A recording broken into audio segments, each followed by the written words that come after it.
Happy Hump Day, everybody. It is I, BigAl, once again, and today we're going to talk about 3 specific topics, all related to Tumblr. We are going to be talking about white saviorism, white knighting, and finally, ableism. On Tumblr, of course. Now, to start right off with white saviorism, I have this post right here. Use your position of privilege to call people out. Use your position of privilege to call people out. Use your position of privilege to call people out. This is how you be a good ally. Use the security your privilege provides you to stop hateful speech and actions. This is how to be invested in intersectionality. So basically, it's your basic anti-bullying message with a twist. If you see someone who is gay and he's being bullied and you're straight, use your position of privilege as a straight person to knock that shit out. If you know someone who is transgendered and they're getting treated like shit, use your position of privilege as a cisgendered person to sort that shit out, to speak out against it. If you see someone who is black or any person of color being treated like shit, use your privilege as a white person to get rid of that shit. In fact, it reminds me of this story right here. My sister-in-law, who's half black, half white, but looks white. Blue eyes, whiter than most white folks. Very white. So we're going in a Safeway one day. And Kathleen, my sister-in-law, is in front of me. And she's, writing a check for her groceries. So Kathleen comes up, and the checker, who's a strawberry blonde, freckled, very delightful, warm, the checker, this young woman, is talking to Kathleen. Hey, how you doing? Isn't it a nice day today? They're just chatting up. And says, yeah. So Kathy writes her check, and she steps off to the side with her groceries because she's waiting for me. Of course, again, Kathleen looks white, right? So I come up. No conversation. She looks up at me. Absolutely no, just little chatter. So I write my check, and she goes, I'm going to need 2 pieces of ID. At which point my daughter looks at me and she gets very, very embarrassed, and tears are kind of coming up in her eye like, Mommy, you're not gonna let her do this. Why is she doing this to us, right? So I'm trying to figure out what I should do, because behind me are 2 elderly white women, right? And I'm thinking, okay, so then I become the angry black woman, right? And trying to second guess all the drama. So then I just give her the 2 pieces of ID. I said, some things you got to choose your battles, right? And then it gets worse. She pulls out the bad check book, right? So this is the book that shows the people who've written bad checks. So she starts searching for my license in the bad check. My sister-in-law walks back over, and she steps in and she says, excuse me, why are you doing this? And the checker goes, well, what do you mean? She goes, why are you taking her through all of these changes? Why are you doing that? She goes, well, this is our policy. She goes, no, it's not your policy, because you didn't do that with me. Oh, well, I know you've been. She goes, no, she's been here for years. I've only lived here for 3 months. And so at this point, the 2 white elderly ladies go, oh, I can't believe what this checker has done with this woman. It is totally unacceptable. At which point the manager walks over. So the manager walks over and says, is there a problem here? And then my sister-in-law again responds. She goes, yes, there is a problem here. Here is what happened. So you see, she used her white privilege. And even though Kathleen is half black and half white, she recognizes what that means. And she made the statement. She pointed out the injustice. And she, as a result of that one act, influenced everyone in that space. That was from a video called Cracking the Codes, Joy Degree, A Trip to the Grocery Store. Now, as you can see, her sister-in-law in that situation did exactly what that Tumblr post told you to do. Use whatever privilege you have to make a situation better. And I agree with that. I completely agree with that. There's just one problem with that. Have you ever actually seen what happens when someone who is privileged does exactly what that Tumblr post tells you to do?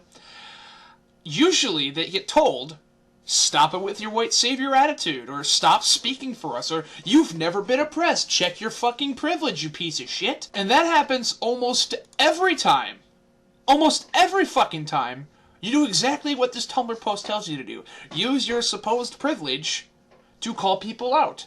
Someone's being a victim of racism, you call it out. Someone's being a victim of homophobia, call it out. Someone's being a victim of transphobia, call it out. Someone's being a victim of any kind of bigotry based on who they are, you call it out. But every time you do on Tumblr, every time you do, and you happen to be a white person, or a male, or cisgendered, or straight, or any combination of that, anytime you call something out and you happen to be any combination of that, you get shit on. You get accused of what many white knights are being accused of, which is co-opting an issue and making it all about yourself. There are two distinct examples of this happening in action, and here's the first one. There was a 17-year-old girl who found out that her friends were being discriminated against for being Muslim, so she decided to come up with a social experiment. She, a white woman, was going to go to the local mall with a headdress and see what would happen. You know, just to experience a taste of discrimination. And what do you know? People wouldn't talk to her, people wouldn't look at her, and a 4-year-old called her a terrorist. That's right, a fucking kindergartner called her a terrorist. And this is what she says at the end of her post. And this is directly quoting her, by the way. All that because I put a scarf on my head. Just like that, a mother taught her little girl that being Muslim was evil. It didn't matter that I was a nice person. All that mattered was that I looked different. That little girl may grow up or teach her children the same thing. This experiment was a huge wake-up call. It only lasted a few hours, so I can't even begin to imagine how much prejudice Muslim girls go through every day. It reminded me of something that many people know but rarely remember. The women in hijabs are people, just like all those women out there who aren't Muslim. People of Tumblr, help me spread this message. Treat Muslims, Jews, Christians, Buddhists, Hindus, pagans, Taoists, etc. exactly the way you want to be treated, regardless of what they're wearing or not wearing. No exceptions. Reblog this. Tell your friends. I don't know that the world will ever totally wipe out prejudice, but we can try one blog at a time. So to sum up, here we have this young white woman who not only does exactly what that original post said, about, you know, use your privilege to call out shitty behavior, but she goes a step further by stepping out of her personal comfort zone bubble to experience it herself, just to get a taste of it so that she can better understand what people go through. And what happens? Exactly what you think would happen. This is Tumblr, after all. They call her a white savior. They call her a fucking racist piece of shit, even though she was doing it for the exact opposite effect. In fact, here are two of the comments that she received. Coming up next on White People Solve Racism, you know, in that cute little sarcastic tone. And the next one is, Muslim women don't need your white savior attitude. You might now finally realize what it's like to be excluded from society because of a piece of garment, but you're never going to experience it the way we do. Even though that's exactly what she fucking said in her own blog. That she'll never experience it as much as you do. Thankfully, some of the comments are defending her, like this one. She never even almost claimed to solve racism. She did not try to fill any savior role. She's a 17-year-old who tried to learn something firsthand. This is a completely valid and productive learning process, and that is clearly all she was trying to do. This is the highest you can go to teach yourself about this kind of shit. She did all she could do, and then she posted her experience. Nothing but her experience in trying to learn. I can guarantee that the majority of Muslim women would not find offense in this because there's nothing of offense to be found. And no one likes a fucking dick, and no one acts like such a fucking dickwad about shit like this outside of Tumblr. Tumblr quote-unquote activists, personally I like to call them slacktivists, but whatever, to each their own, want to do nothing but sit around and whine about their oppression. They want to tell white people about it, but if a white person says anything on their behalf or even tries to learn about it, they're shut down. What the fuck kind of activism is that? You people are the least productive group of fucking assholes. I can't even believe it sometimes. Barrel of fucking sunshine right there, but I agree with them. Let's see here. This is what I don't understand. This is why I don't understand Tumblr. On one hand, people are like, you don't know what it's like to be discriminated against. Then someone comes along and actually tries to understand and tries to raise awareness and wants to get a message out that discrimination is real and this shit is still happening. And then y'all are like, no, she's just some white girl who doesn't know shit. Yeah, another thing that sums up my feelings entirely about this. The second example I can come up with that's basically this post backfiring upon itself is Macklemore. I feel bad for the poor bastard. He's trying, no matter what the fuck he does, Tumblr's out to get him. No matter what he does, Tumblr will find some way, somehow, to crucify him. And of course I'm referring to his song Same Love, which was released a couple years ago. If you don't know what Same Love is, it's a song that Macklemore came up with, and that's a tribute to his two gay uncles. And it's a song that supports gay marriage and speaks out against discrimination against gay individuals. And you think Tumblr would be all over that, right? Well, they were until they found out it was sung by a straight white man. Of course, right? You know, what a fucking travesty. A straight white man singing about gay marriage. Next thing you know, they're going to tell us that Macklemore kicks puppies and he's the reincarnation of Hitler. Oh, wait, I'm sorry. Silly me. What the fuck was I thinking?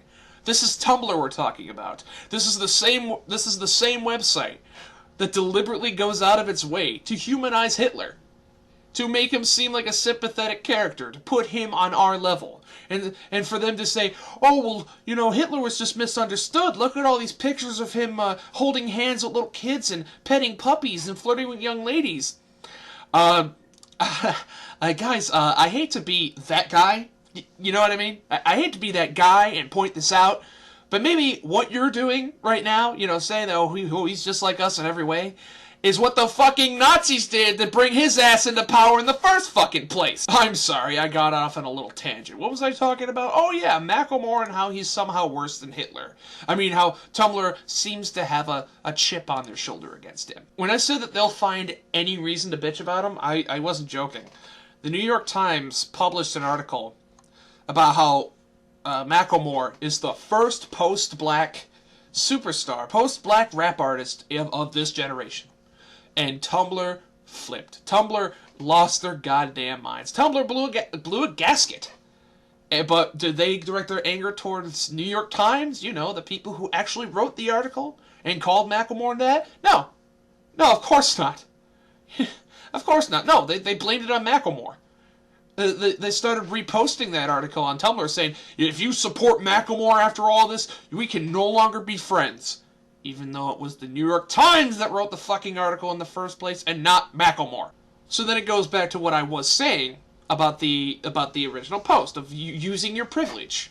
Using your privilege to call out shit when it happens. So here's Macklemore, right? He's white, he's straight, he's cisgendered, he's everything that would be considered quote-unquote normal, right? And yet he uses this and his status as a celebrity to spread a message. To spread a message about gay marriage and how it's bullshit that the gay community faces so much prejudice each day. And what happens?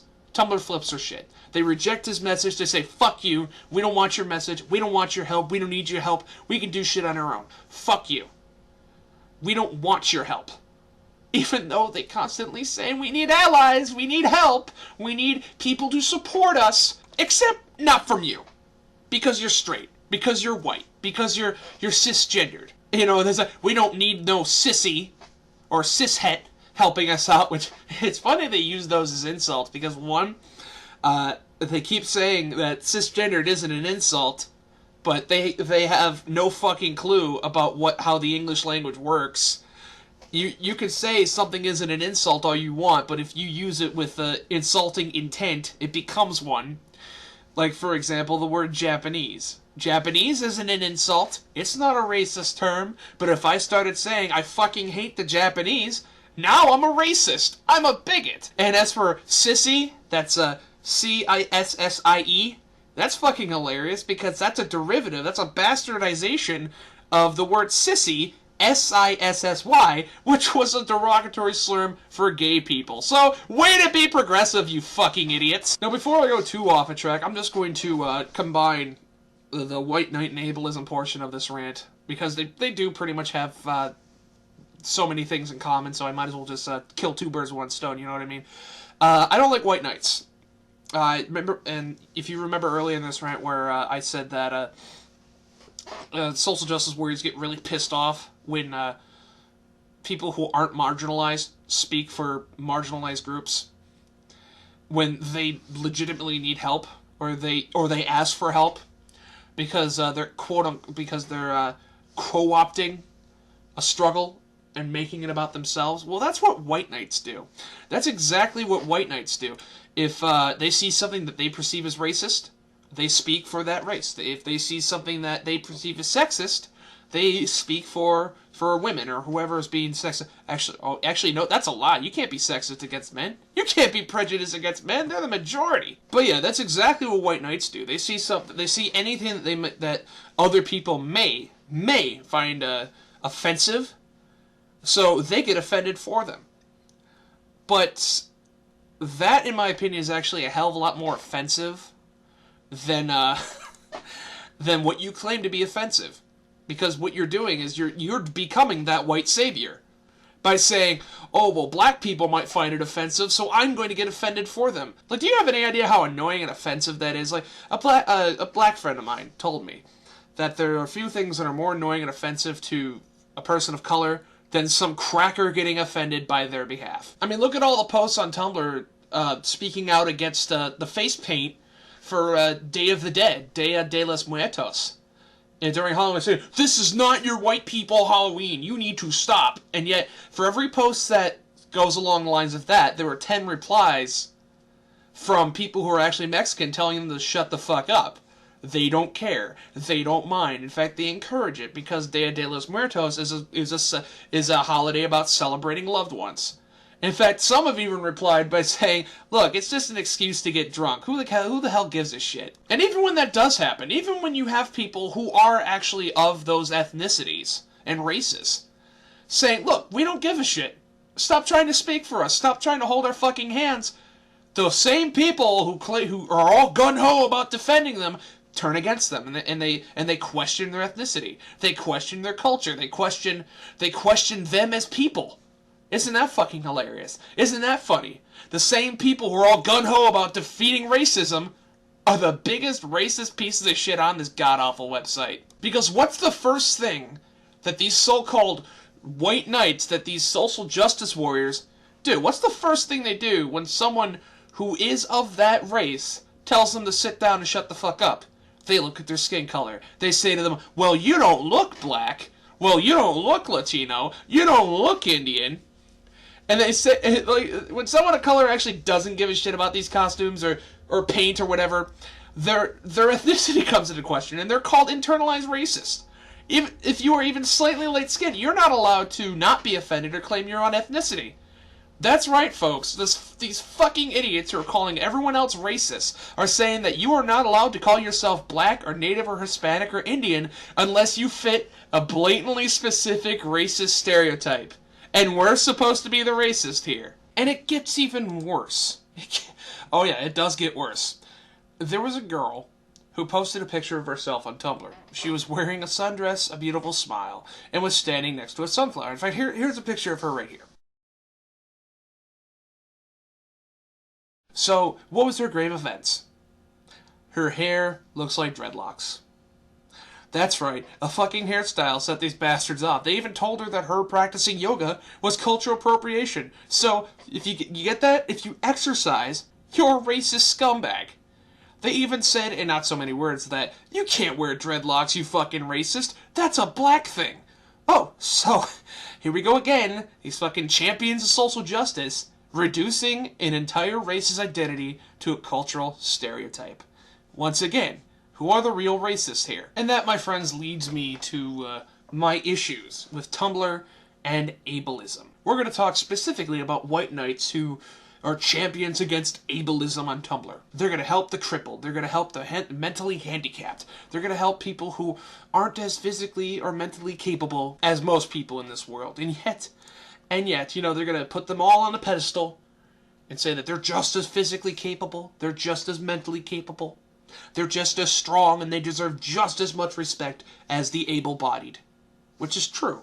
Not going to dispute that. And yet, what happens every time they see someone post the word stupid, or dumb, or moron, or idiot, or even in some extremes, retard, or retarded?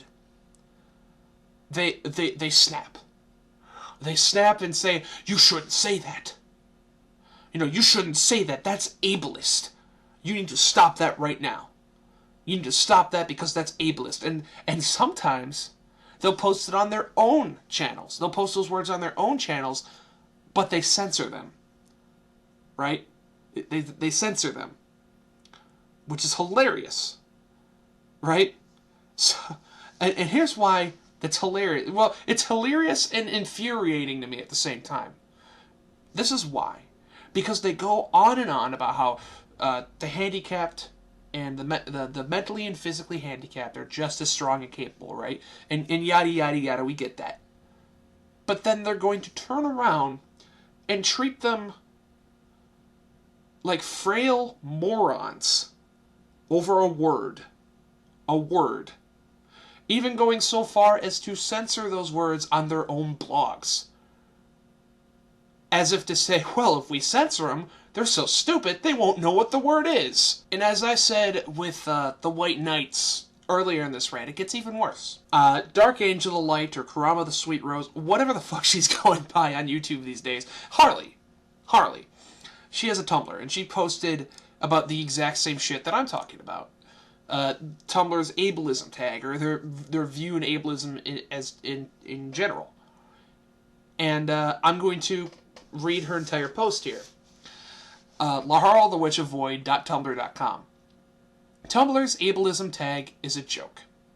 I'm probably going to lose a few followers or friends over this, but this has been bugging me for some time. 90% of my dash is made of chill peeps and homestuck stuff. Normally, I'm content with all the things I see on this site. However, there are a few posts tagged under ableism that bug me to no end. That is because most of these tags aren't about real disabilities, but people who say stupid or retarded or dumb, etc. These people say that disabled people like me are strong and capable of things normal people are, but give us special treatment when these specific words are said. Words can have a lot of power, but that's like treating the disabled as if they're fragile pussies.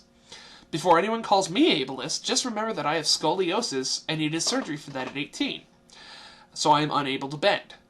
I've had seizures for 2 years because of the surgery, and I have PDD-NOS, which is a form of autism. When someone is saying that something is retarded, stupid, etc., that is an ableism. That's just people using words that have multiple definitions. Want to know some true ableism? Have scoliosis, and people will tell you to sit up straight or do sit-ups in the gym even after spinal surgery. That's ableism. People telling you that you'll never make it in life because of your autism. That is also ableism. Before you call me ableist, just remember that not all disorders are seen. Check your able-body privilege before you call me ableist. And what happened? Here we have this girl who has scoliosis and a form of autism telling Tumblr to cut that shit out. Cut that ableist shit out. And what happens? She gets people calling her ableist. That's right, folks. The same people who are champions of the crippled, the champions of the mentally handicapped, are calling a girl with scoliosis and autism an ableist piece of shit. And finally, I'm going to close this rant with a story. A story about a girl named Liz, who I grew up with since elementary school. I've known her since elementary school, middle school, and high school, and then, shit happens, you grow up, you move apart from each other, and you kind of lost contact with them. But this is her story. You see, Liz and her brother have autism. It's either autism or Down syndrome, but either way, they both have a mental deficiency. And they both went to the same school as I did. Now, the school wanted to hold her back because of her disability. You see, they're doing the same shit that you fuckheads are doing to other people. You say that you care so much for these people with disabilities and that you want to fight for them and this, that, and the other, but then you're going to treat them like they're stupid for that same exact disability. So yeah, because of her mental disability, the school board wanted to hold Liz back in classes that were several grades below kids that were her age.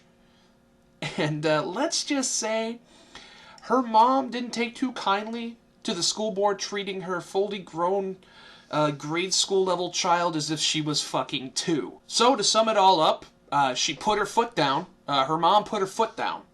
And she's been going to the same classes as me. She sang in choir with me in high school. She has been excelling all of her classes in that time period, from elementary school on. And as a young adult, she went on to win gold and silver in Special Olympics events. And I can say as her friend, I am proud to have known her. And I am so proud of her. And as for you, social justice warriors, and you white knights that claim to fight for the disabled, fuck you. Fuck each and every single one of you. Anyway, thanks for watching. This has been BigAl. Over and out.